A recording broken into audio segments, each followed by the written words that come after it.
Your discretion is advised.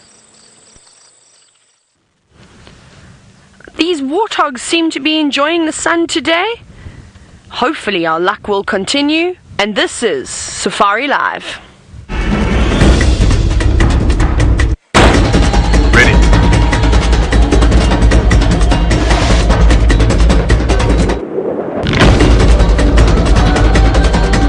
Standing by.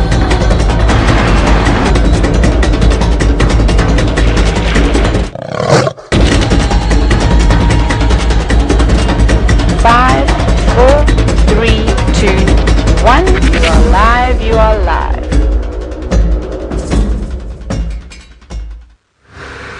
Good afternoon, everybody, and welcome to another Sunset Safari.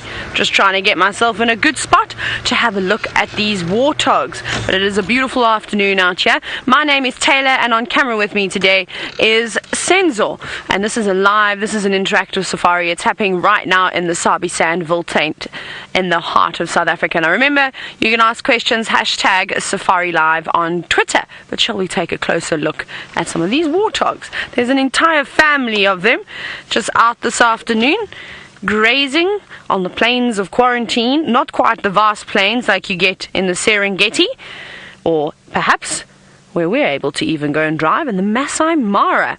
And it's good news for all of you. I think James is going to be popping in every now and then, which will be lovely. I know you all love James so much. And then, of course, our very own funny man, Byron and Craig, are in the other car, driving around, hopefully going to relocate on those wild dogs. Now, this is something that a wild dog would absolutely love to munch on. So if they come this way, they'll find themselves another meal. But let's go across to James now, who's waiting out in the open to say hello. I'll follow you.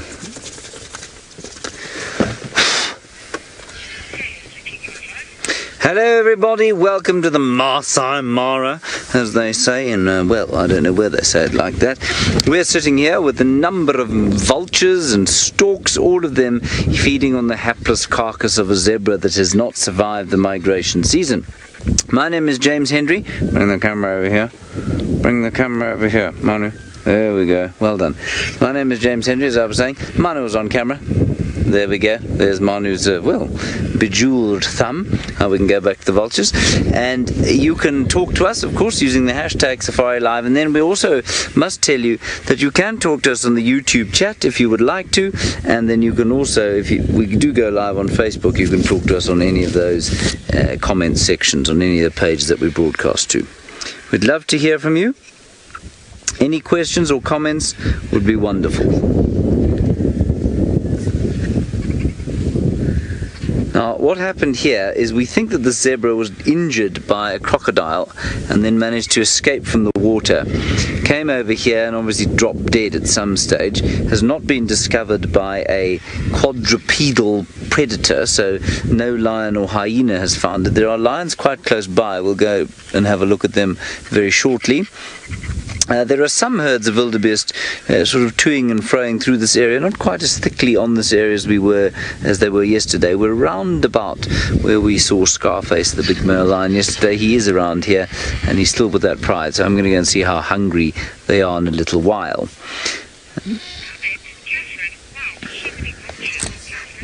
And Catherine, you say, wow, so many vultures. Yes, indeed. And I must confess that I think the vulture population in this part of the world much healthier than it is down in South Africa. Certainly this reminds me of what I used to see in South Africa and what we seldom see anymore.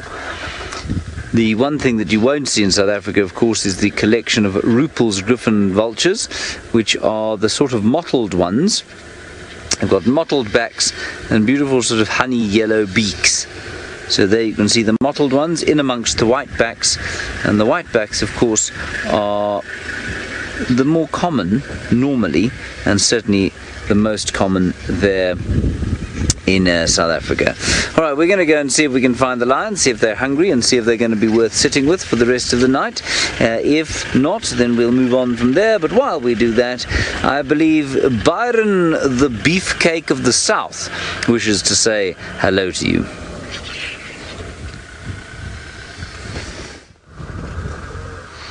Good afternoon, everyone. My name is Byron, and on camera with me this afternoon is Craig. Thank you, James, for that introduction. You seem chipper this afternoon. Now, we actually in this area where the wild dogs were this morning. That's what we're looking for. And they are still around here. I'm just trying to get a position for the vehicle because it's a bit tricky to get in here.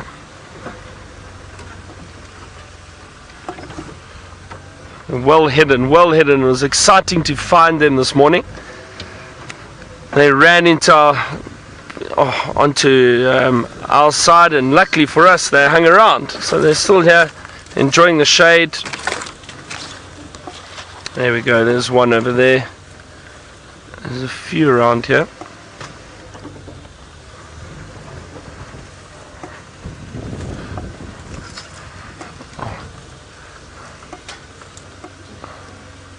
Sorry, Craig. We'll try and get a better position. Can you see that one so far? So long?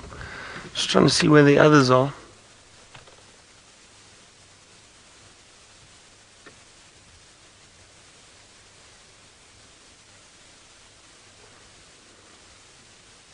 It's a bit tricky. Alright, I'm gonna try see where the others. Where are the others? I can't see. See, what they've done now is they're lying in different positions. There was one to the back here earlier that we spotted. We just saw the ears flapping around.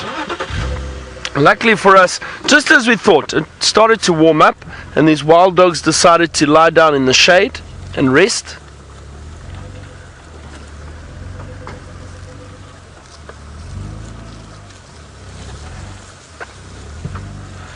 Just try and reposition here. As I said, it's a bit tricky. They've got a lovely little spot. If they do get up and start moving, it might be really difficult to follow them.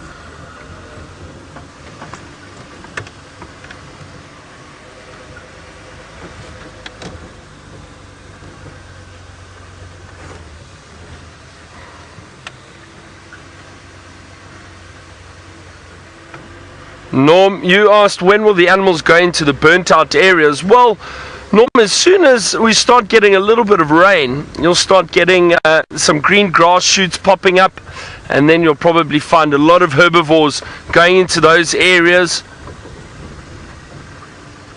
For the meantime, it's still although we've actually seen some animals moving through those areas already. There we go. There's one dog. Where are the others? I can't see the others anywhere just yet. I'm sure they're around here somewhere, just in the shade.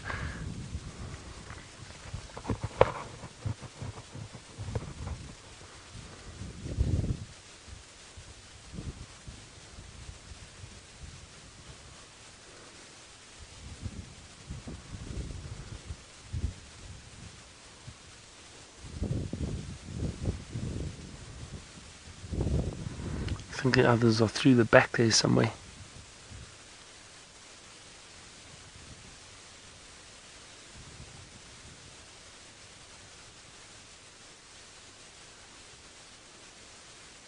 So they haven't moved too far from where we had them this morning. They were just down near this large marula tree off to my right, but can you see another one? There's some there. All spotted, Craig. Yeah. Lying in the shade in the long grass. Now I think these wild dogs will probably rest here for a little bit longer, and as the afternoon starts to cool down, there's a chance that they're probably going to move around.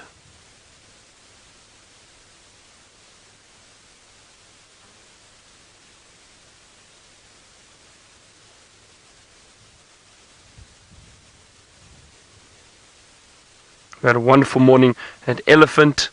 It was a misty morning, very misty this morning. Quite cool, but we had wonderful elephant sightings. Taylor had amazing birds this morning. She had some great birds, and then to see the wild dogs was a really great surprise.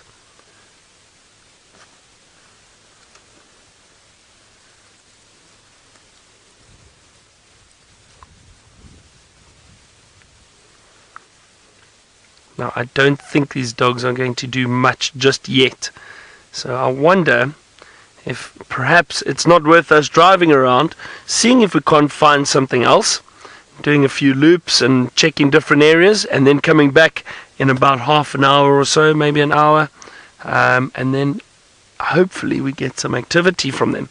If these wild dogs decide to run through this block, though, it's going to be very difficult to keep up with them. I don't think it will be easy at all. We actually won't be able to, I know for a fact. But we'll see, we'll make a plan. At least we know they're still here, so that's a good sign. Now I'm going to move out of this area briefly, and we'll see what else we can find. But let's head over to Taylor and find out how her afternoon is going so far. We haven't really seen too much just yet, but I'm hoping that that is, of course, going to change. We're just about to arrive at Treehouse Dam. Well, as we pull into this area, I have to make sure that I check the trees and the termite mounds very, very well, of course, because the leopards love it around here. And if you don't concentrate, you can quite easily miss them. Now, there is a starling. Oh, no, where are you going to go? No, starling's not hanging around. I can now hear a magpie shrike calling. So, woodpecker of some sort. We'll try and put on camera now. Let's see if I can get that woodpecker. Would be quite nice. No, it's just flown off. Oh my goodness, isn't it all our birds? They're all flying away. We'll have a look at this little bird party over here. There is a magpie shrike all the way down there in that very small knobthorn. You can just see the black and white feathers. And it is communicating with many other magpie shrikes at the moment. But very easily spotted against the brush with those bright white feathers. But when you're a bird, you either have a nice singing voice or you've got a beautiful plumage. I actually think that the magpie shrike has got a bit of both. I quite like its black and white feathers. I think it's quite striking, and then of course it doesn't have the worst singing voice. I could think of birds that have it worse. Just enjoying its afternoon in the nice warm sun. Might go down to have a drink a little bit later. I think we're going to do a bit of birding again today. I quite enjoy that. But I'm going to send you across to Steph now, who has got, not a bird, but a lioness in Kenya.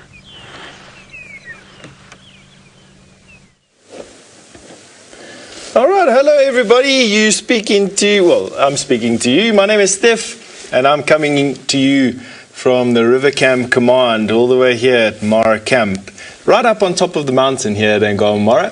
But what I do have at my disposal is the controls of the river cams, and just have a look at the scene that we have at Cul-de-sac Crossing, one of the crossing points on the famous Mara River, and we've got two of the apex predators in this area, all having a bit of a face-off with one another.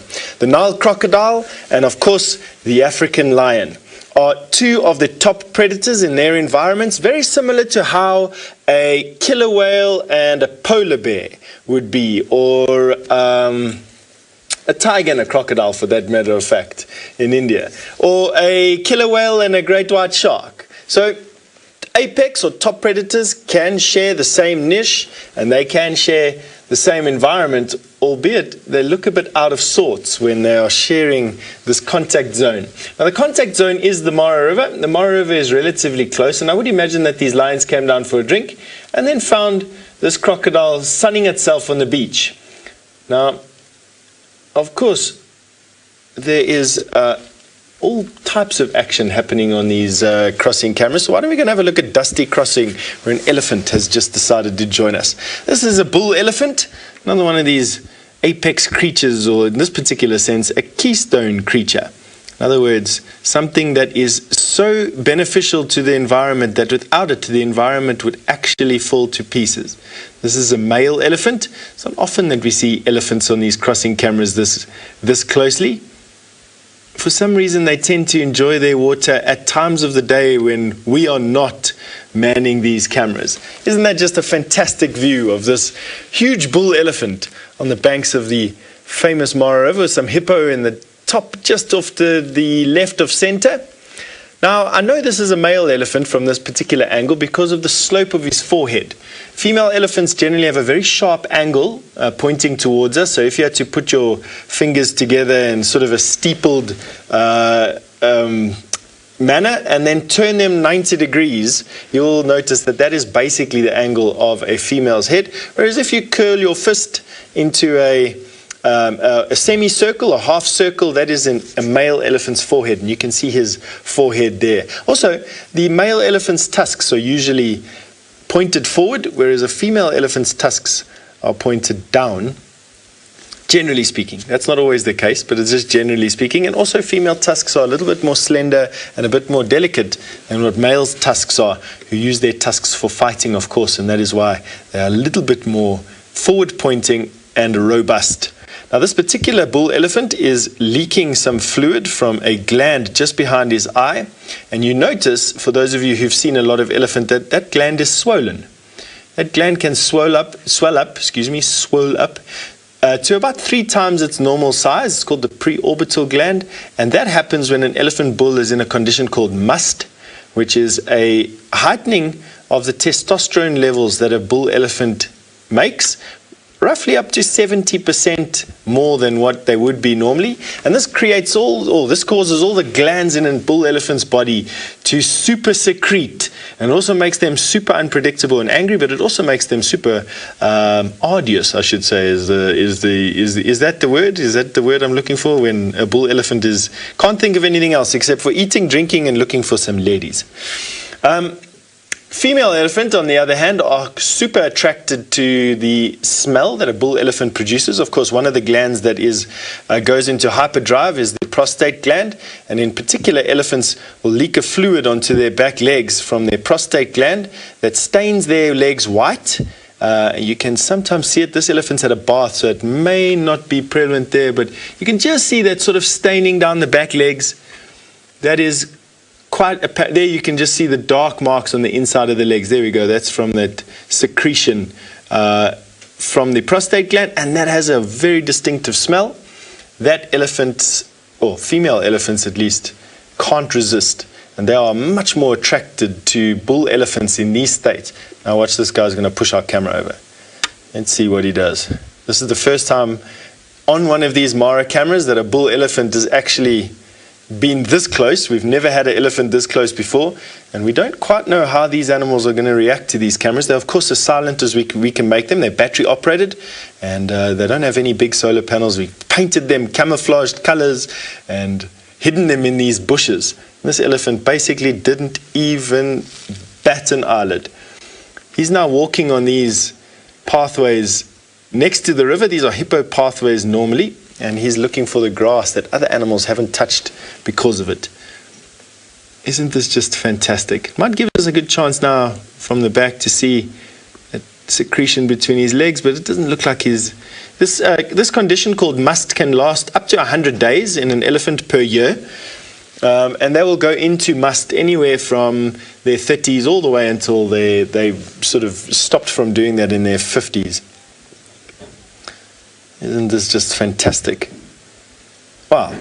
And that is that from that bull elephant. He's now going around the corner, and of course this camera cannot move like our vehicles can, but something which can move is Taylor, who's on search for heartbeats at Juma.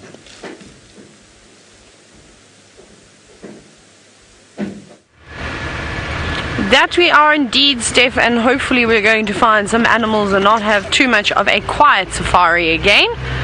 It was very nice that Byron got to see the wild dogs, and hopefully when he goes back to them they'll still be around, because they get up pretty quickly. Now I'm not aeroplanes flying above. I'm not particularly searching for anything today.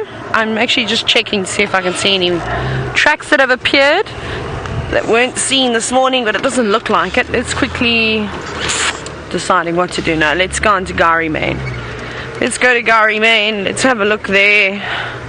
Let's see if there's any leopard tracks. I don't think so though. It's been quite warm today.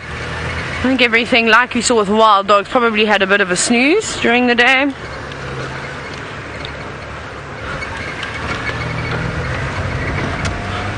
No, there's nothing here. So we're just going to drive. We're just going to take it easy. We'll see what we see, what comes across us. Otherwise, that's it. And hopefully we'll do some birding. We'll probably head back to Inyala Road, north and south, and spend a bit of time on that road. And there's lots of little birds that we can have a look at, and it'll be quite nice. Right, what else is happening out here? I'm not sure if that herd of elephants that we had this morning will actually still be on the property. They were moving quite quickly north, but we will go back and around and in that area. It's sort of where the wild dogs are with, or were with Byron. So if anything, he actually might pick up on them, or maybe we find another big herd that's crossed onto the property.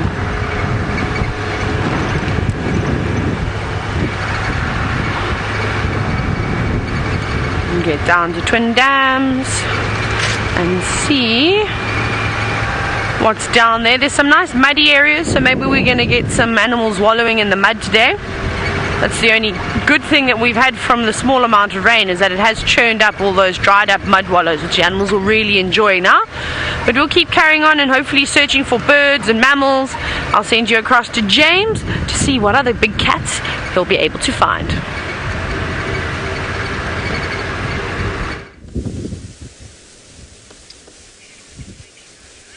Hello everybody, here we are at the same crossing that you were looking at with Steph, with the same lioness that you were looking at with Steph. And she is of course looking at some crocodiles. And I was just thought I'd come down here because of course this is where that dreadful sort of event occurred last week. In fact, I'm going to move very slightly and show you. Where Steph watched this crossing, well everybody, and a whole lot of you watched it too, but from the cameras, which is, I mean the camera's sitting just below where I'm sitting here, and the bank is really horribly steep, and lots of wildebeest did not make it up the other side and dropped. Unfortunately they drowned. There is one of the hapless victims right there. I thought we might be able to get a shot of the crocodiles eating them. There it is. There are crocs around, and probably, I don't know, maybe 50 of them drowned here, untouched by crocodile. They just couldn't get up the bank, and they were squashed by all of their friends. And it really is exactly the same as watching a sort of, well, you know, a stampede at a soccer stadium or something like that. Those terrible tragedies that happen.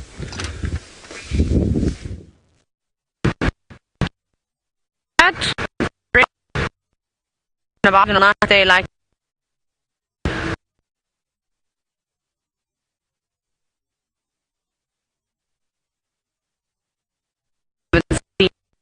and this is normally a favored cross, not today, maybe a little bit further.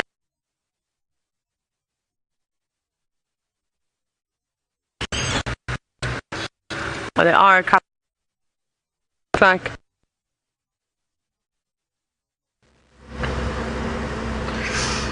Alright, well, I left those wild dogs. I'm going to head down towards one of the dams. Now, earlier today we had buffalo down at Vuyatela Dam. So maybe, just maybe, they're still hanging around there. Have a look and see if we can find them.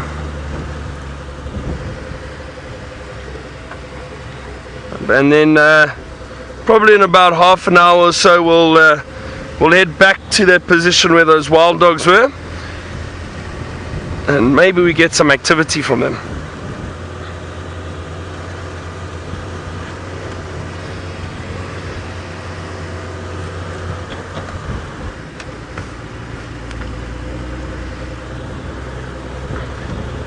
It's actually a beautiful afternoon. There's still a chill in the air. It's not too warm at all. I wonder what they say the temperature is at the moment. Maybe Chantal will let me know.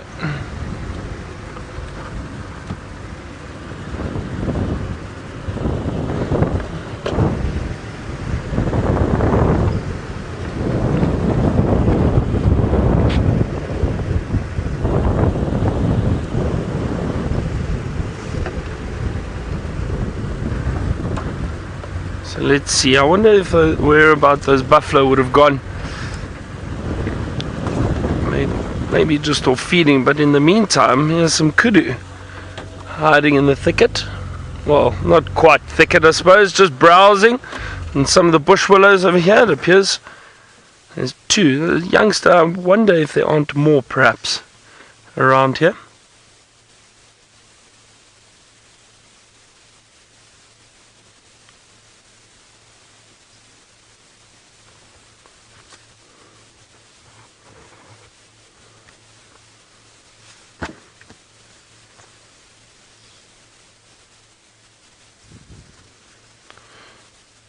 As I was saying, I'm not too sure exactly what the temperature is at the moment, but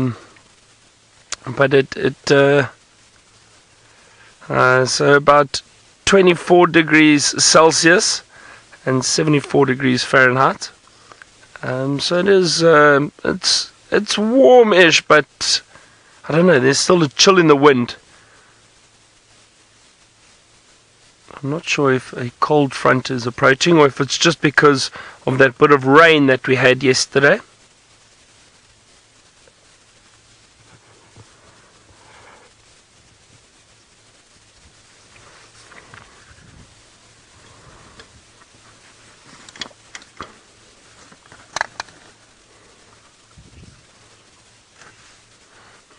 Snazzy, you are 100% correct. These warmer temperatures in this warmer afternoon is much better than yesterday. Yesterday afternoon was cold. It was, and you know what it is though? It's probably, the thing is, it's not, the temperature wasn't as cold obviously as it gets in Europe or United States or anywhere like that.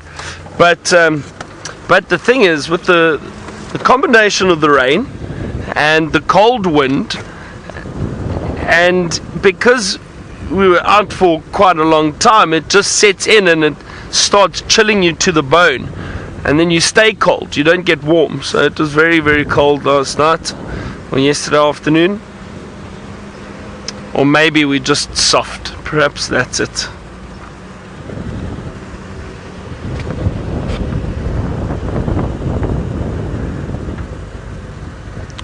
Karen, you say it's colder where you are than it is here today, and it's summer where you are. Whereabout in the world are you, Karen? Yeah, we're very fortunate. Our winter days are beautiful. We have lovely, lovely winter days. I don't see any sign of those buffalo around the dam at the moment.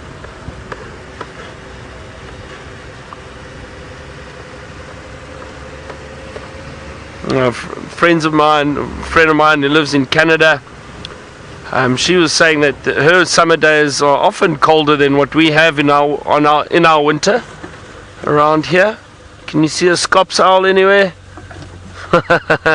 I'm really gonna try my best to find that little scops owl that we had here the other day, because it was so elusive. We spotted it and it flew off.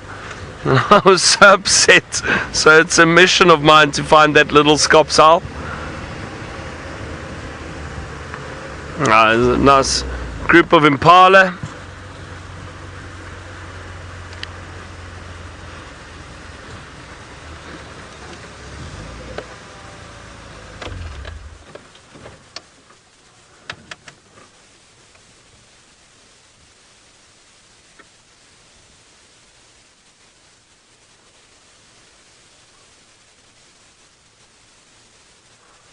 Now these Impala, for the moment, are completely safe because they're quite far from the wild dog.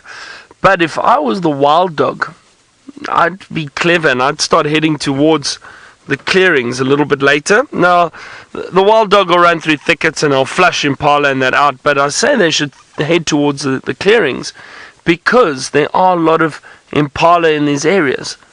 And I'm sure those wild dogs will be successful this afternoon with probably catching something. They've got a very high success rate compared to any of the other predators, because they are so efficient. They just their hunting style of running down prey, flushing it out and working together as a pack, It works really, really well. So that's why the wild dog are probably one of the most successful predators. Well, in terms of hunting, they definitely are one of the most successful predators compared to lion and leopard. Lion, I think it's about 20 or 30% success rate when it comes to hunting, and leopards maybe a little bit more than that.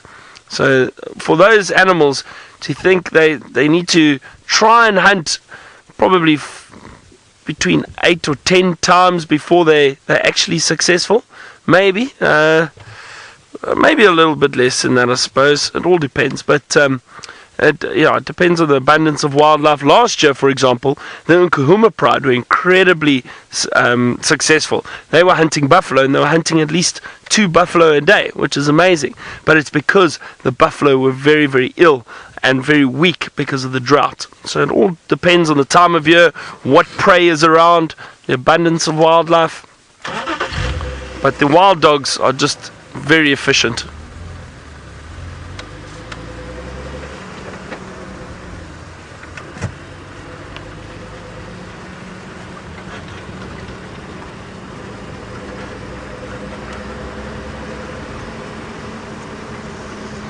Oxpeckers all sitting in his Impala enjoying the sun this afternoon, some of them lying down resting.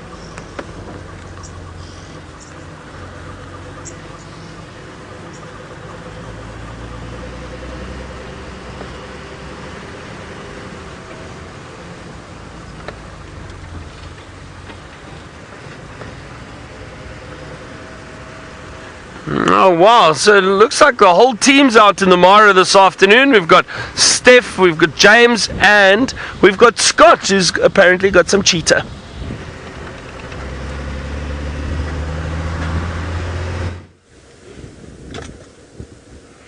Hello everyone, and welcome back to the Masai Mara. You're not with James, you are with myself, Scott, and I'm teamed up with Ferg on camera, as I have been since yesterday morning. We've spent close on 36 hours with various cheetahs, actually 3 different groups, this being the third, a coalition of 5, and they are just waking up. Take a closer look. They've been sleeping in this little riverbed, I think all day. But I think they had a long trip, probably late into last night, as well as in the early hours of the morning, to get them to where they are today. They were quite a lot further north, I'm guessing about 15 kilometers north of here yesterday. And we can see 2 there. There's another 3 dotted down in some of the bushes. A little bit tricky to see. And what's important is that they are hungry, and there are wildebeest basically surrounding us.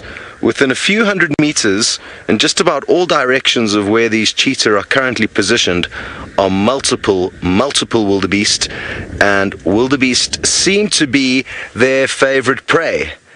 From the little time we've spent with them, we've already seen them take down 2 wildebeest, and we've got many reports of them successfully bringing down fully grown adult wildebeest, while we have not been lucky enough to be here.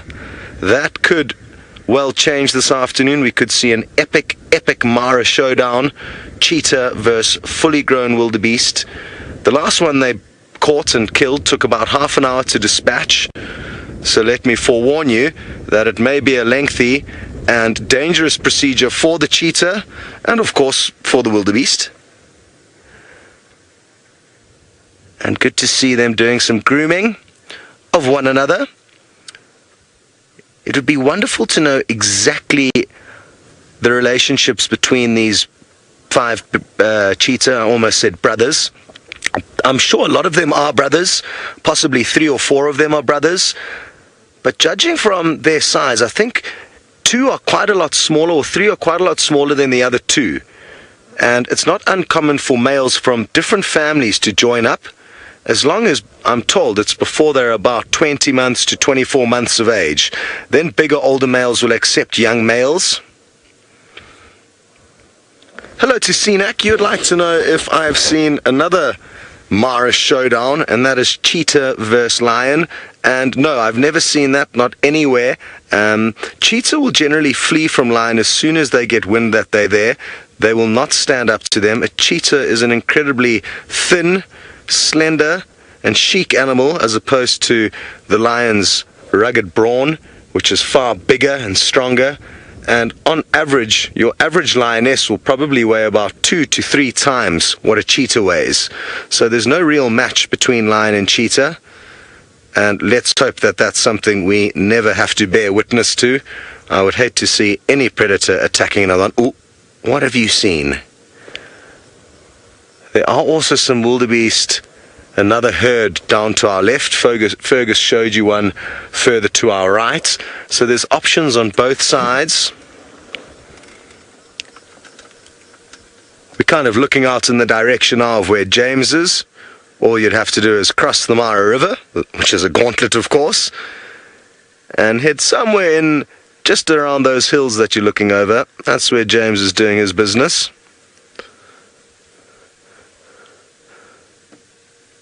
And speaking of which, it sounds like he wants you to jump onto his vehicle because he's just arrived to a massive, massive herd of wildebeest at one of the crossings. Well, yes, a massive herd at one of the crossings indeed, but that is not it. That is an expired member of what was a massive herd. The massive herd is of zebra massing at Main North Crossing. And, I mean, look, we could get these views, of course, from the river cams, but there are very few people here, which is unusual for a potential crossing. So I just thought we'd pop along here and get you some professionally got camera shots, courtesy of Manu. Now, I've noticed at this crossing, and many might disagree with me, and they are welcome to do so, that this particular position where they are now doesn't seem to be very... this year, I have not seen an animal cross there. They go down, they have a drink, and then, Manu, if you just pan across to the right, exactly like that, just keep going. Keep going, there, that dusty bit there, you can see. That tends to be, and that's right opposite our camera, that tends to be where they come down and then go across the river. You can see also there the hapless carcass of yet another wildebeest who will not be making the trip back to Tanzania. Now, that was probably killed by the Paradise Pride. They tend to like only fresh meat, and they tend to kill often and then just leave the carcasses. And I believe you did see a lioness on camera earlier. Oh, look at that. Well done, Manu. That's brilliant. Awesome. What a great shot of a crocodile having his lunch. Or tea. Don't know whether crocodiles have tea. And that's not a very big one. That's really quite nice. He's trying, the one that you've just seen is coming down towards the one you're now looking at. Just trying to see if it can't get hold of some of that carcass. That's really good. Wow. Fantastic stuff. Now the zebra are now moving off, as is their wont. I think they've come down to drink. Like I say, I don't think they were there to have any sort of crossing. They might come back, but I'm going to say I don't think they will. The light is just very beautiful now. I find very unusually that, you know, in South Africa, between the hours of sort of, especially in summertime, between the hours of sort of 9 o'clock and even 5 o'clock in the evening, the light is so harsh that it's very difficult to suck any colour out of it with a camera. But I find here that tends to be much less the case. And I don't know why that is. I can only think that there's some reason the light is... It gets very harsh here, but the colour still comes out. And maybe it's because we're that much closer to the equator, I don't know. And the colours essentially are the same. Isn't that beautiful? And except, of course, that wildebeest, which is not very beautiful anymore. It is now a carcass. Yes. And I think, as you will all agree, carcasses are not the most beautiful things in the world. Law or gore of fire? I think girl of fire. I think that you are correct. You say the Paradise Pride is spoiled for choice. I think all of the lions and all of the predators at the moment are spoiled for choice.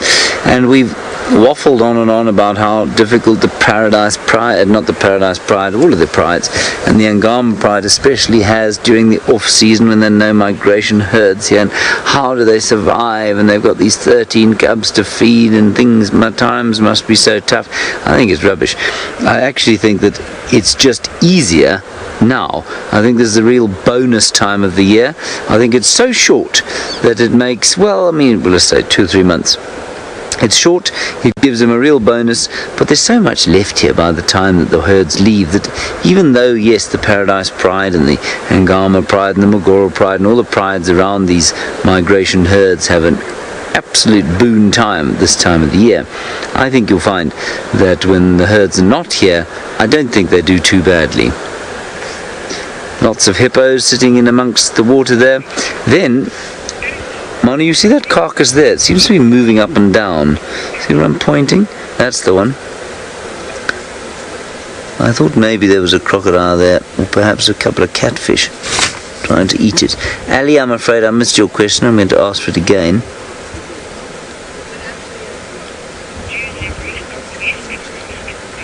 Oh, well, you want to know if they cross at night, Ellie? Oh, we don't think so, and I was hoping our cameras would be able to tell us that story, but well, of course the cameras see about as well as we do at night, and so we don't know.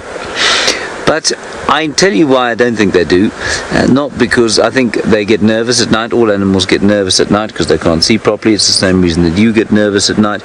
But I also think that when I've seen them massing at this time of the day, yes, they do cross, but beyond a certain time, say, I don't know, I'm going to say about 6:30, somewhere around there, there seems to be a much greater reticence to go down towards the water, and I think that that's probably got to do with an instinctual sort of look at, that's a wonderful shot there, of a vulture taking off.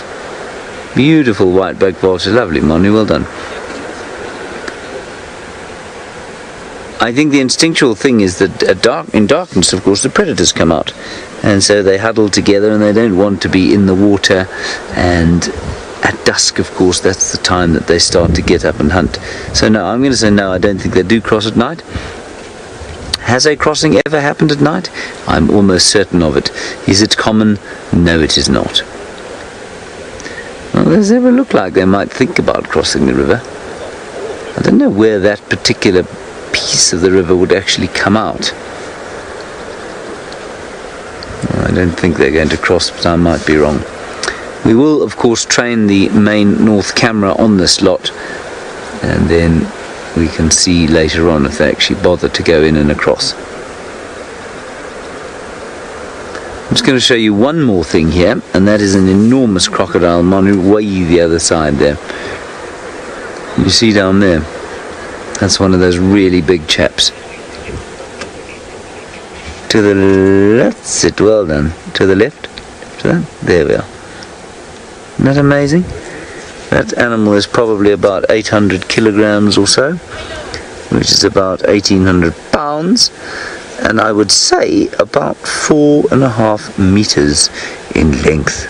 Shoo. Alrighty, now next to the crocodile we have something called a spur-winged lapwing. You can just see it there, up a bit, Manu. That's him there. And I believe that Taylor has got her own version of a lapwing that she would like to show you. Well, this one has changed into a yellow-throated Petronia. Ah, that looks quite a cool little bird. Might be a new one for some of you. Sure, Senzo, your eyes are good. It's there. It's right there. My goodness, well done. If you go straight in, it's in the middle of your screen now. There it sits. Now, a beautiful bird. One that we don't actually get to put on camera very often. We see it just every now and then. Very easy to identify. With, of course, that very, very white eyebrow. And then the males also have a yellow sort of patch on their throat. But it's not too evident right now. But beautiful little birds, and you often see them down on the ground. There's quite a few bird species here, or there were. There's also some crowned lapwings, which actually look quite pretty against the burnt grass. You see there's a couple of them there with those bright red legs. Now they're on the search for delicious treats. They're looking for insects.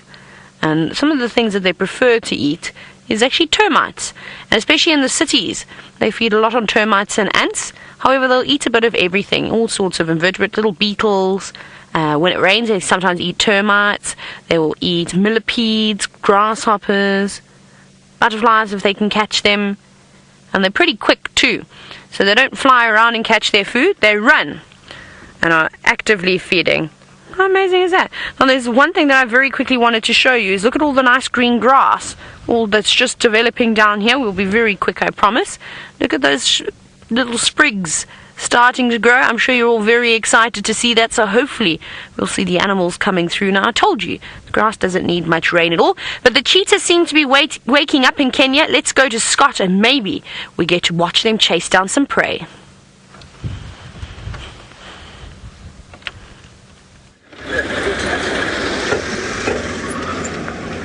Hello everyone, I cannot believe what I'm seeing. This coalition of 5 male cheetahs has got up like a pack of wolves and is trotting down this riverbed straight towards a herd of wildebeest.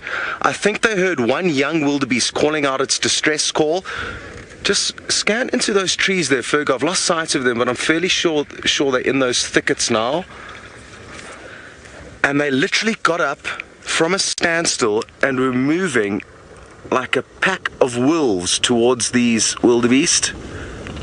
Where on earth have they gone? I was just trying to make sure I get us into the best possible position, and now I've lost sight of them, which is hard to believe because there are 5 of them, but at any moment they could erupt, so be ready for anything. Ferg's got his work cut out for him. Where are they? Are they still all the way back there?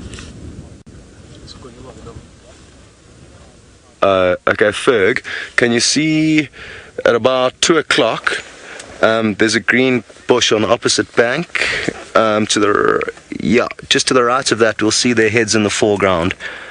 Yeah, there you go, you've got it just to the right of that tree in the foreground. Lower a bit. Oh, there we go, nice, you got one there, another one there.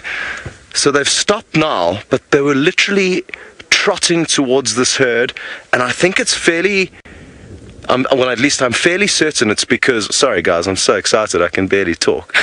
Let me take a deep breath. I think they heard one lone wildebeest running around, possibly looking for its mother, letting out a telltale distress call. And that got these boys up in an absolute heartbeat. I think now they've, just like me, their excitement is kind of subsiding a little bit and they're taking stock of the situation rather than racing in. And because things have calmed down here, we are going to race you across to one of the crossings because some zebras are about to plunge themselves into the Mara River. They have indeed plunged into the river, and a very good afternoon to all of you. Our view is ever so slightly better watching from the river cam rather than from the angle that James is at. And we're watching the first few intrepid zebra make their way across the river. My name is Jamie, and you won't see me at all. And that zebra has just changed its mind completely, and I don't blame it. Oh, the zebra fight! And heightened tensions tend to, sorry about that little glitch, tend to express themselves in somewhat different ways. And the poor zebra overexcited, their adrenaline's pumping, and they're reluctant to cross for very good reason. And this time, not because of the lurking crocodiles of the Mara River. And I mean, really, those vultures just add to the sinister scene on the right, don't they? That's very encouraging if you're an animal trying to cross the river. But the reason that they've turned back is a couple of zebra went ahead before that, and they got attacked not by a crocodile but by a hippopotamus that was thoroughly put out by the presence of so many zebra wandering through their river. You'd think they'd be used to it by now, the numbers that have come through, zebra and wildebeest, but that particular hippo was obviously having a very bad day, and the zebra managed to just jump over it. And I think these zebra have decided that this is not the best crossing point. Perhaps not now. Perhaps they'll wait for the hippopotamus to calm down ever so slightly. Here we go, everybody turning back, and that, of course, is standard crossing behavior. Backwards, forwards, backwards, forwards. Dave and myself sat and watched some wildebeest a bit further to the south of this, where we unfortunately don't have cameras. And we watched them for about, I would say, a good hour and a half, trying to pick their spot. And then one wildebeest would get a fright and the entire couple of thousand of them would go racing off in the opposite direction and then come back again. And I think that these zebra are done now for the moment. Let's see, let's have a look around, because Lou, would it be, can we still see the lions on cul-de-sac? I don't think we can. I think they've gone wandering. The members of the Paradise Pride were gathering around a crossing a little bit to the north of this. Unfortunately, we can't see them on the cameras anymore. Hello, zebbies. You poor things. Gather up your courage and then try once again. Checking to see if this perhaps might be a better spot. I would say the poor dead wildebeest over there would suggest it's not. And James, I feel, has already mentioned and focused on the wildebeest carcass for a little while. I think we can move on from that. Read an interesting article about the research that they're doing into the decomposition of these wildebeest carcasses and how they add to the nutrient levels of the Mara River. It's been fascinating. The decomposition of the bones in particular, the slow release of phosphorus, is something that's being looked into. Right, let's jump all the way across from the Mara River back to South Africa and see what Byron has on offer.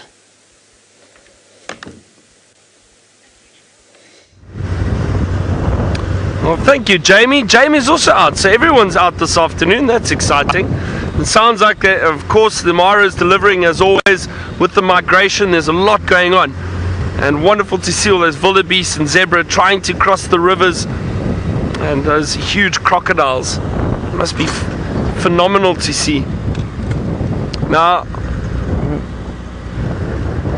so we're heading back towards those wild dog.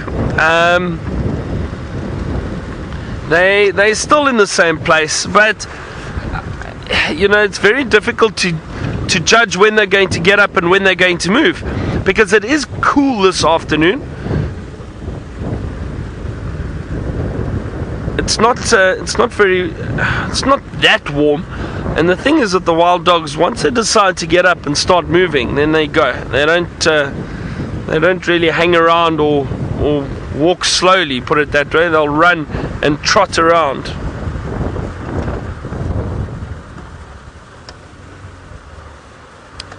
I saw some interesting tracks I wanted to show you. Let me just see if there's a clear one. I think they've gone off the road now. It was just baboon tracks, but it's interesting to see the baboon track, because sometimes you can get confused with just seeing the front part of the track. It might look like a predator track if you don't look carefully.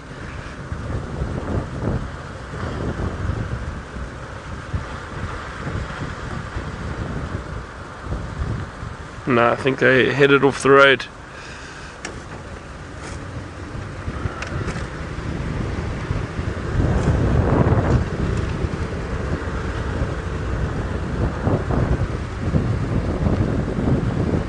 Seems to be a little quiet this afternoon for some reason on our side.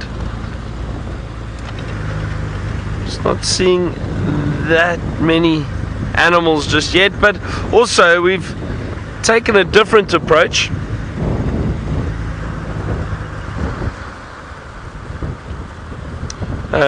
We usually go and check the dams, especially on warm days like this. We'll go and check the water holes, but I'm not doing that this afternoon. I'm going back to the wild dogs and to see what they get up to. Now, Misha, you asked, do the animals migrate in this area? No, Misha, they don't. Not down here in southern Africa.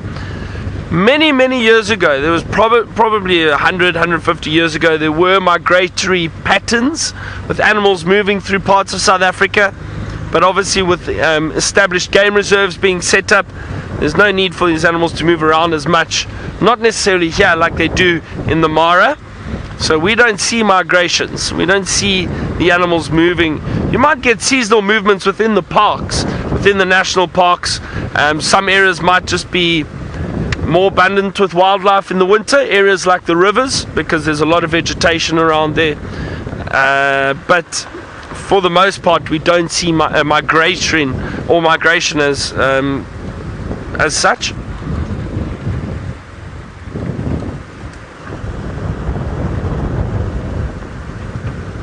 so there's always water around, there's always food. Even though it gets very, very dry, there is still enough food to sustain the animals during the winter. And we were very fortunate, we had a lot of rain, so I don't think we're going to have a serious drought this year like we had last year. This place was completely barren. I've never seen the Sabi sands looking so bad.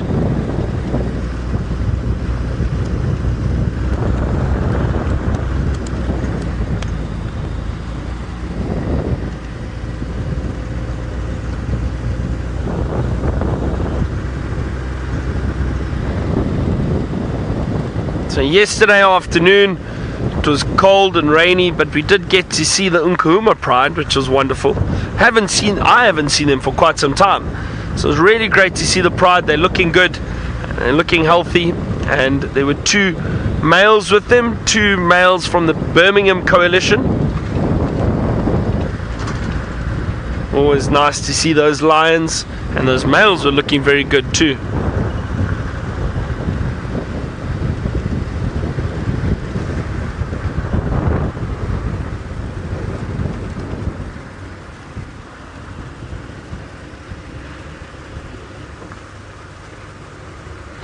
Collie, there are indeed giraffe in Juma, and we've actually seen giraffe for 3 days now. We've seen giraffe every day, and it's so funny.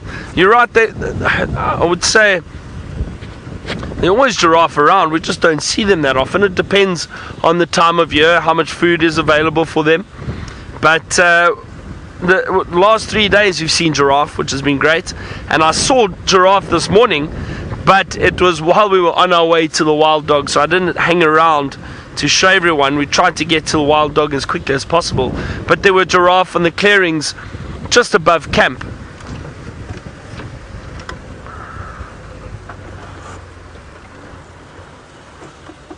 Oh,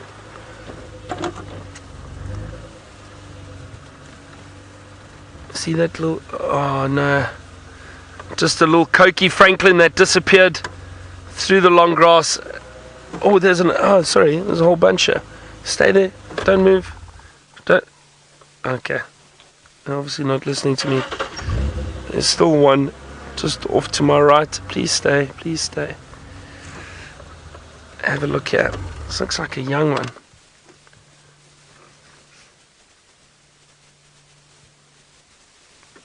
Let me just show you picture. Now it's nice to see these little Franklins because we don't often see them. Now there was a male that I first saw. This is a little female. It looks like a female. Could also be a younger one.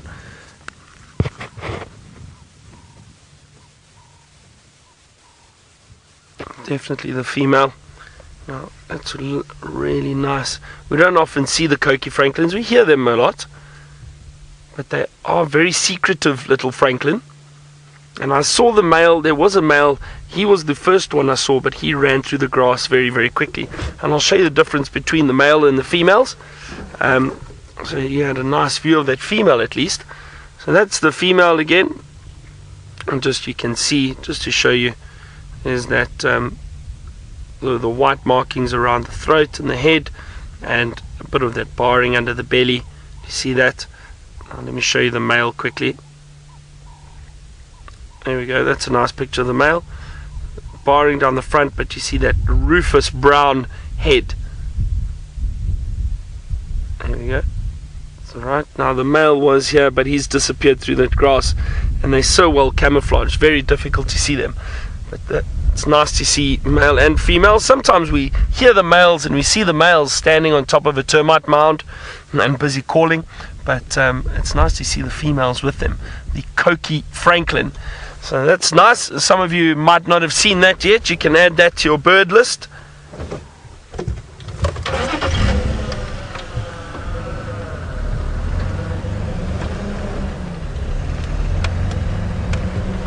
Alright, now we're back on this road that we had the wild dogs on this morning. And I know they are still there because we told another guide to go where to find them after we saw them earlier. And he says they are still there, they're still lying down. But the key is now we probably need to have some patience, and we need to sit with them for a while.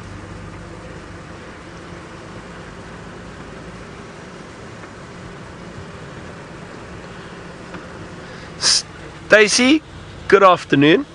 You asked, is there an alpha female or alpha male in a pack? There is indeed. So the alpha male and female are the ones that mate, and they generally control the pack. The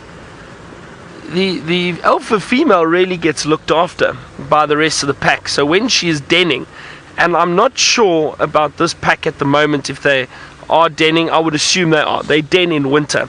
We spoke a bit about it this morning, but the thing with this pack is they will go off and hunt, and then they return to the den later on, and they regurgitate food for the female so that she may feed. Let's just have a look around here. These dogs are not far. So Stacy, yes, 100%. Alpha male and female, they're the only ones who mate. Only the alpha female gives birth to pups. The rest of the pack basically look after them. Alright, I'm going to try and get into a position to see these wild dogs now. Let's head back to Taylor and find out how our afternoon is going. We're filled with lots of animals that have feathers. So we're doing birding. We've just done Inyala Road North. And I'm just trying to think what we saw now. We saw some African green pigeons, but just sort of very quick shots of them flying across. Saw some southern black tits. I didn't quite see anything too exciting in terms of any sort of rare birds, but we're coming up to my favorite birding spot in a little bit. It's just around the corner. And then we'll stop and we'll wait and see if we have a similar sighting like we had this morning where the birds just came down and landed in front of us. That was really nice. There's some nice special birds. It's also a good place to check for elephants as well as leopards, lovely drainage lines, all lots of lush green vegetation on the banks of this drainage system. What is that? I think I spotted a Logosaurus. It probably was a Logosaurus. No, it is an Impala, but it's very difficult to see. It's just hiding in the thicket. I don't think you'll be able to see it. Very difficult. Just feeding down there. Oh my goodness, it's actually quite a massive drainage system. You don't really realize from up here. It sort of divides a couple of times. To see Impala down there is pretty cool. I mean, Impala are able to adapt to their surroundings, so you don't necessarily just find them out in one area. You can find them anywhere. So look here, for instance, just like how the scenery changes just in this little spot to the left. I actually had a really nice sighting of Kruger down in here one day. So it opens up and you get quite a bit of grass, and then it drops again into a deeper drainage system. And then you get lots of tamboti trees, lots of knob thorns and apple leaves. All sorts of things growing on there, even a couple of guaris here and there. It's just amazing how it all changes. In terms of trees, it's actually very diverse around here. You start to see lots of different acacia species, and you even see some spike thorns, wattles, sickle bushes. It'll be a botanist's dream, this, with the amount of types of vegetation. So it just shows you how sort of rich the soils are against the drainage lines or on the banks of the river. And trees love it there. We'll carry on. We'll go to our birding spot and see if there are any birds around for us to have a look at. Now it's gone quiet. We're going to have to start maybe doing a Franklin competition again. That could be on the cards for this afternoon. Well, I'll just challenge myself and see how many crested Franklins we can see on one drive. Yes, let's do that. I actually haven't seen too many this afternoon. It might be difficult. Maybe we don't even put one on screen. Wouldn't that be terrible? Let's just check here. Again, like I said, it's good spots, and leopards love to move around. Karula used to move through it all the time. We've seen Tumba around here too, so it wouldn't surprise me if Tundi does exactly the same thing. Lots of antelope will be here. I saw the Impala. Oh, there's some Kudu, another species of antelope. Oh, sorry. Were you having a sleep? Look at that little one, can barely even open its eyes. Oh, I didn't mean to wake you. Isn't that precious? Fast asleep. Isn't life good when you're a young antelope and you've got mom that can look out for you and you can afford to have a good sleep? Whereas I'm sure its mother is nowhere near resting, and to the point like that youngster was, now having a good old scratch. There's a whole lot of them though. There's some more getting up. Quite a few youngsters in this family group. Only a few months old. That one looks like it's a young male. I thought I could just see the horns protruding on the top of his head. Very sweet, but very relaxed. Nobody's making a sound. Not even the birds are chirping too much. It'd be nice to see if we could get some Inyalo and bushbuck here as well. Well, we might be able to if we look carefully enough. Hi guys. Actually, seeing as though we're doing some birding, we might as well have a proper look at some oxpeckers here. We try to do this. Don't run away. Please don't run away. There we go. Lots of red-billed oxpeckers on this cow. Hello. Oh, I love the oxpeckers. They are so great. Oh, they're not feeding. They're just hitching a ride at the moment. Keeping nice and warm. As Byron said, there was a bit of a nip in the air. They're heading down into the drainage line. This is where we saw Tumba actually stalking those Inyala the other day. The other sunrise safari. Now, Sinak, you're wondering, what is my favorite bird in Sabi? It's a tough one. I like secretary birds, but we don't get to see them very often. I don't know. I think it is so difficult. The more and more I get asked this question, I think my answer changes about 150 times. I think it just depends on what sort of mood I am and what day of the week it is. I don't know if I really have one favorite. I really enjoyed seeing that juvenile black-backed puffback this morning. They're quite lovely birds. I love the bush shrikes. The orange-breasted and as well as the grey-headed bush shrikes are really lovely. See, even just a helmeted guinea fowl I enjoy watching. I like them all, in fact. But my all-time favorite bird has to be the secretary bird, and I wish we got to see them more often. Even seeing the southern ground hornbills, we heard them calling throughout the morning. Maybe we'll get them this afternoon. That'd be a nice one to add to the birding list for the day. And then so far, wasn't it great that we got to see that yellow-throated Petronia? Definitely a nice one to see. Like I said, not very common. I think I can count on my hands how many times I've actually had the chance to put them up on screen. So nice camera work again there from Senzo. But let's go back across to my dear friend Jamie, who I have not seen in such a long time. It's great to hear the sound of your voice again. She's sitting and watching some lioness. Look at what we have found at Cul-de-sac Crossing. I didn't expect to actually still see them. I thought they'd gone wandering off. The zebra have disappeared, but we do have 3 lionesses of, I think, the Paradise Pride. But what's been entertaining us over the last few minutes is something is seriously upsetting this lioness in the middle. We can't quite work it out. Brent suspects that she's sitting on a wasp's nest. I think he could be right, actually. Oh, girl. She has been snapping at it, either that or she's got a restless tail or something that's driving her mad. But something is causing seriously discomforted behavior from her.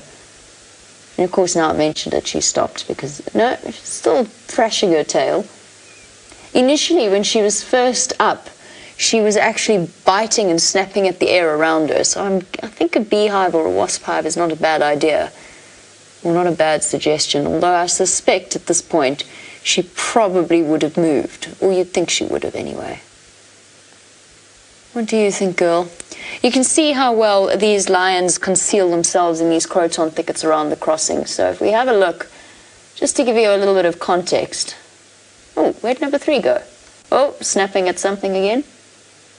Where'd number 3 go? She must have ducked further in, or she's... No, she wouldn't go for a drink there. Alright, so to give you some context, this is the Mara River. Down that way is the Mara North crossing. And then at at Cul-de-sac crossing, this is where the wildebeest will come across, around here. So they'll come across down this side and then in front of us here. You can see why it works as, there we go, that's one of their favorite crossing points. You can see why it works as such a convenient ambush point for the lionesses. All they've got to do is wait until a couple of thousand wildebeest gather together, and they can use these slightly eroded banks to cover themselves. You up now? Ellie, absolutely. Remember I said I don't think she's going to go down and drink there? Absolutely. A croc does not differentiate between a lion, a wildebeest, a zebra, or a human being. There is no distinction made, and it absolutely would go for a lion. It would eat a lion without any second thoughts, but obviously one of the larger ones. And that's why if you watch lions when they go down to drink, and it's something that we saw Kruger do back on Juma, you'll actually see them hissing at the crocodiles and hissing at the water occasionally if you can't see the crocodiles. And a couple of nights ago, during one of our many long nights, many all nights anyway, I was with the Purungut Pride right down south, and the lionesses took the cubs to have a drink in the Mara River, and it was astounding to watch how cautiously they made their way to the water's edge. They obviously are very well aware of the risks. That lion looks fat and happy. Let's have a look. You don't look like you're going to eat anything, girl. Sorry if anyone got a bit motion sick there. Panting away. A time of plenty for lionesses. I agree with James. I don't think that these lionesses struggle that much when the migration isn't here. But it just does make things so terribly easy.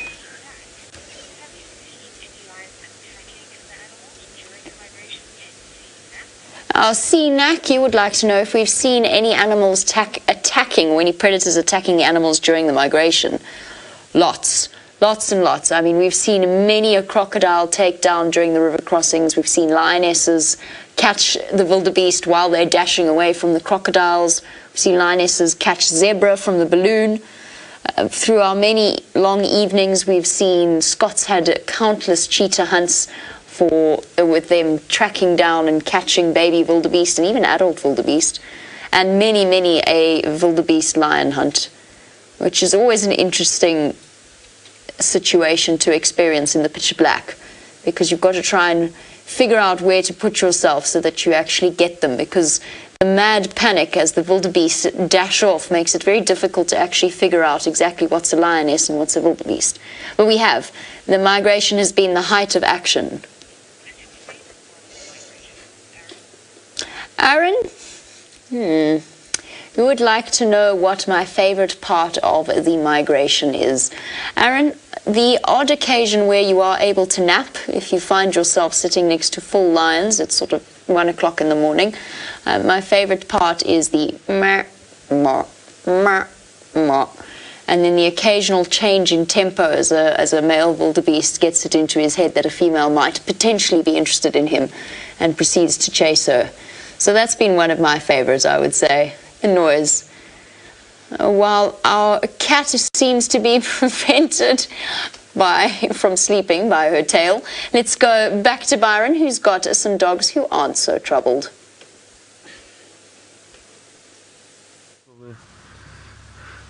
Now we are sitting with these wild dogs. They haven't moved.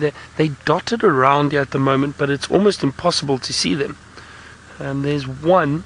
You might just see a bit of movement through the long grass just off to the side there. Low down, Craig. There we go. There. That's an ear. So we have an ear of a wild dog, everyone.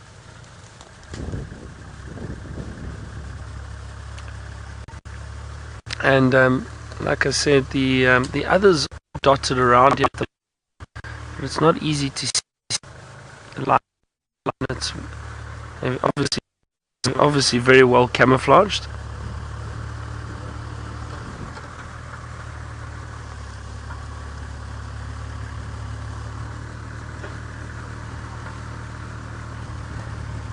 But you can see, just as we thought from this morning, I mentioned they'd probably stay in the area and stay in the shade as it starts warming up.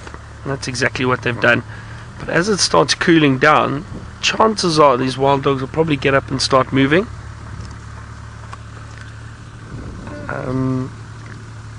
But there's never a guarantee, but I do think so. Judging by wild dog behavior in general, that's what they do. They hunt in the mornings, they hunt in the afternoons.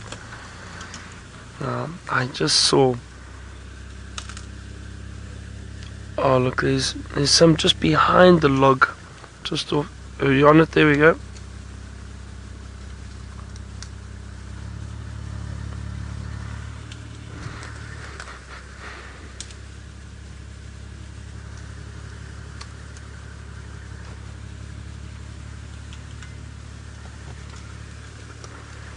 There's one moving through the back there.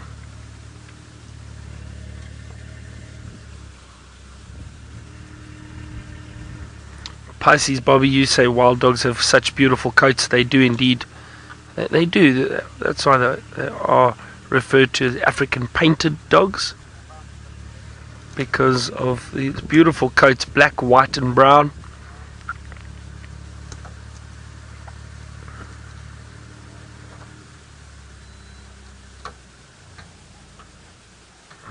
Just lay down now. So they often stand up, they move around, they lie down again. It's typical wild dog behavior. So saw that one off to that side. There are a few in the grass just through the back there. I saw some movement of ears. I don't know if we'll be able to see it. If their heads down, they're invisible. But just in that little clump of grass, there are a few there. And then there's some behind the log, and there's that one off there. So there are a few around here.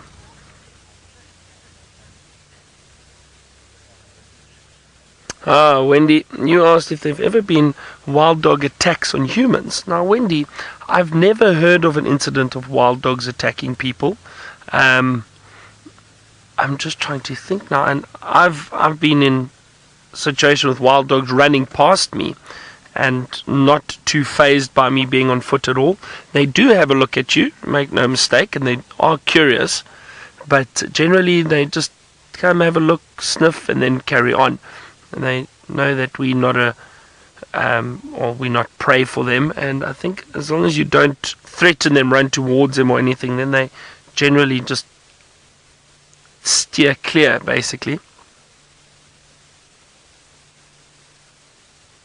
There we go, that's a nice view of that hound.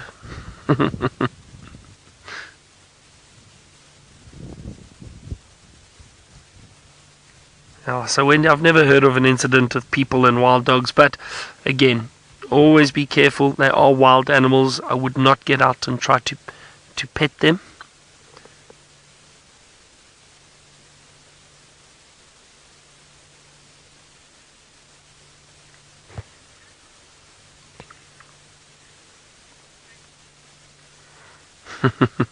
Well, let's head across to Taylor. It sounds like her afternoon's been fairly quiet so far, but she had a lot of luck yesterday. I'm sure she'll find something more for us, but in the meantime, she's looking for Franklin.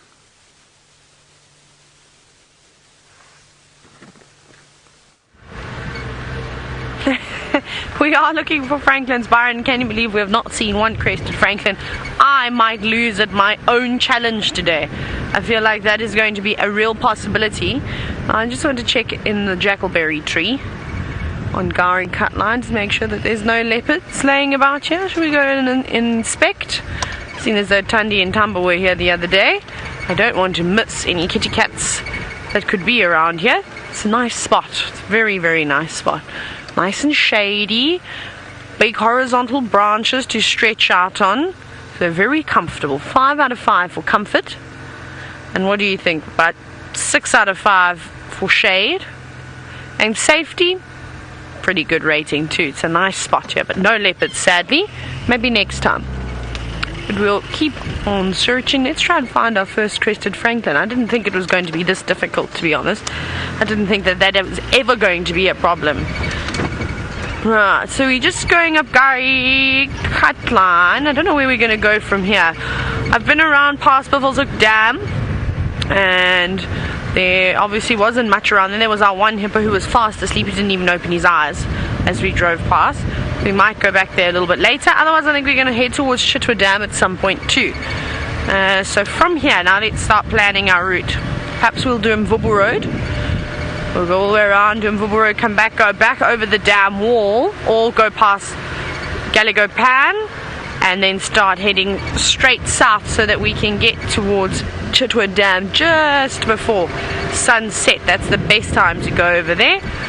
We'll get lots of chatter from all the birds, and we will also see hopefully hippos splashing about, and who knows, maybe a crocodile. Not quite a beast like the ones that you've been seeing in Kenya with the rest of the team, but maybe some of our favorites, Vlad and Boris, who we seem to have grown attached to. It'd be nice to see the pair of fish eagles again too. When I went down there this morning, I actually didn't see the fish eagles at all.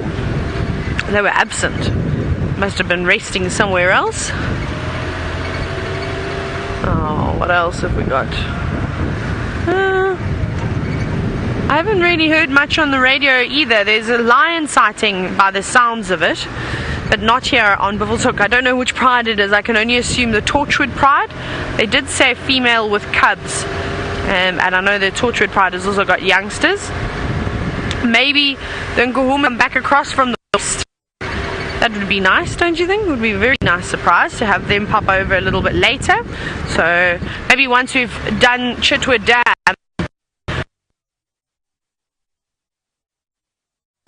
and sort of do a bit of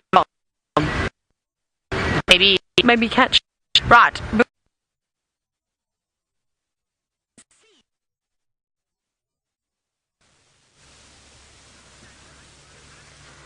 Oh dear, so it sounds like Taylor just has a few gremlins there with her. That's alright, we're still sitting with the trees and the grasses.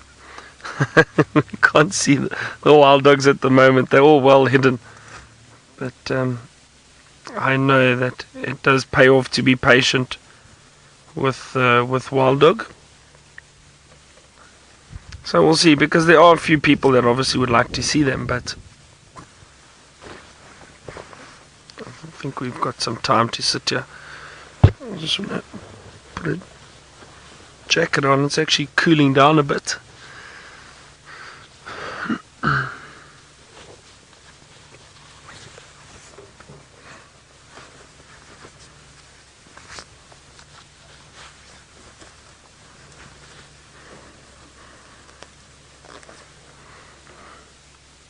You can just see a few pair of ears moving slightly through there. Now, we're not too far from them, we're actually very close. But just with the way they lie down and rest. But it just shows you, if we didn't know that these wild dogs were here, chances of us finding them are highly unlikely. Purely because it is so thick and we can't see them. But luckily there's one standing now. Stretching. That's a good sign. Now the interesting thing is, and I'm hoping we get to see it, when these wild dogs start waking up, they get very, very active in terms of they get very social. They'll start running, jumping around. They occasionally call and they yelp at one another, give off this high-pitched squeak or squeal, and they often do that when they are waking up and just before they start moving around. You can see some others lying down there too.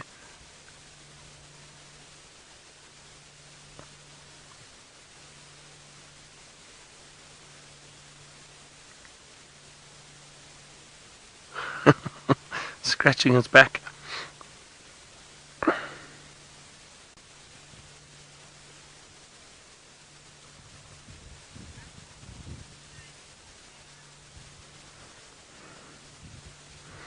Well, we're going to sit here a little bit longer. As I said, I think hopefully our patience will pay off with these wild dog. But let's head across to King James himself in the Mara. Byron is linking. He has linked, and here you find us once again with a just spectacular shot created by Manu. Well done, Manu. He spotted it. He said, I think we should do this. And I said, well, okay. And here we are. A breeding herd of zebra that has come... it hasn't come across the river, actually. We're not far from where they were thinking about crossing, but I don't think it's come across. So it's come out of the croton thickets, heading on to the plains, perhaps just before it gets too dark. And I took a picture of that tree that you can see there last year, just as the sun went down behind it. And it's one of my favourites. It's not very good, but it's one of my favourites. It's a rather iconic sort of African tree. It's one of the Lionesses trees. And if you listen carefully, you might be able to hear them going, wah, wah, wah, wah, wah, wah, wah, wah. It sounds like, I say, halfway between a squeaky wheel and a braying donkey is what these animals sound like. And Louise was saying she wonders how many times that tree has been photographed. I was thinking precisely the same thing a few weeks ago, and I imagine it is countless times. Hello, Umka, you say this is awesome. Well, I think it's rather awesome too. And it's, I guess, one uses the term iconic almost as frequently as one used to use the term epic to describe a good sighting, but it really is a kind of quintessential iconic African shot, that, isn't it? Vast open grassland zebra and the rays from heaven coming down through the clouds to spotlight the wilderness.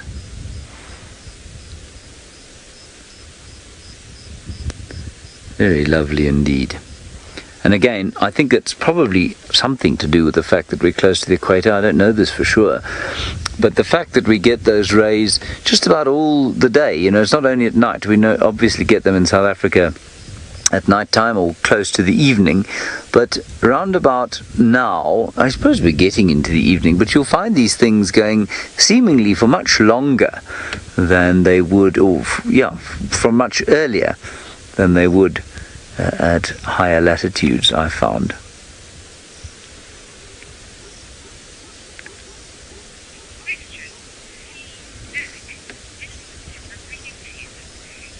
Sinak, you say, when is the zebra breeding season? I've seen a number that are very pregnant right now, but a number that are most certainly not, and a number of youngsters. So I'm going to say, while there is probably a peak in various parts of this area, I'm going to say they're probably largely a-seasonal breeders. So you'll probably find that there is some kind of a peak. I don't know when it is.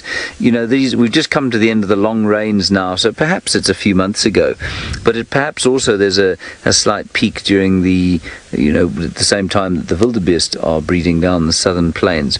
I'll look that up for you, but I don't think it's quite as synchronized as the wildebeest are here, or the impala are, for example, in South Africa. In South Africa, they'll have a peak during the summertime, but it's really not that synchronized. Very lovely. And then before we move on from here, we've got some what I consider to be the most polite members of the migration, and they, of course, are the Thompson's gazelles. We've got a number of them just very quietly going about their business, picking up a little piece of food here and there, eating quietly with their mouths closed, not saying boo to a goose, and very, very politely the youngsters just lie down when we come past, because of course they don't want to disturb us. There you can see them just wagging their tails humbly from side to side.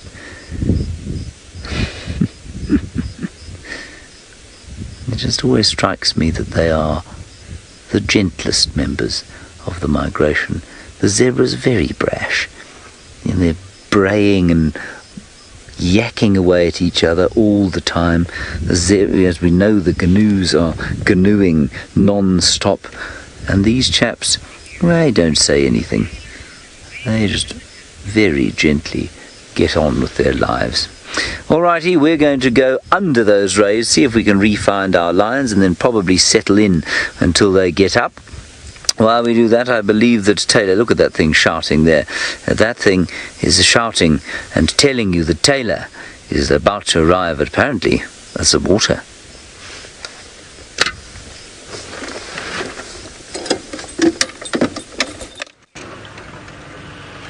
What, my zebra? Kenya, how did you hear that, James? That's amazing. No, I'm just teasing, of course. We have got a variety of animals, though. It's just a little bit difficult to see. We've, of course, got the stripiest animal that you get out in the bush, the zebra. Not as many as you've been seeing in I almost said Zambia. We're not in Zambia. In Kenya, with James and Jamie. Now, a moment ago, you may have seen a fence. We were just parked right down near Vuyatela and Galago camp. And there also are some giraffe. It's not the only animal here, but they're hiding away. Look at them. They're hiding in this drainage line. Sneaky. I can count 3 heads so far. Now, you must keep an eye out on the dam cam. Unfortunately, we can't off-road for giraffe, and they are quite sort of deep in this drainage line. But who knows? Maybe they're going to go towards Vuyatela Dam for a drink at some point, which could be quite nice. I haven't been able to tell just yet as to who's who, as they're quite young giraffe, or that one that's just joined the party here is fairly young, only a few years old, and when they are that small, the size of their ossicones is, and it's one of the ways that we tell them apart, of course, difference between males and females. Oh, never mind, there's a giraffe that's stuck in a tree. What are you doing in that tree? You're not supposed to climb in them. Have a quick look before it comes out. Look at that, that's a real Jurassic Park moment there. Now that looks like a big bull. How on earth did you get yourself tangled up in that tumbweti thicket, giraffe? Get out of there. Oh my goodness.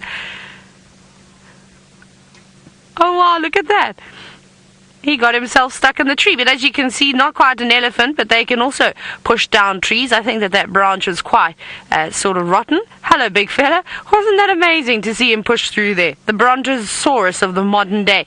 Anyways, it seems as though the wild dogs have finally woken up. Byron's patience has paid off. Let's go take a look.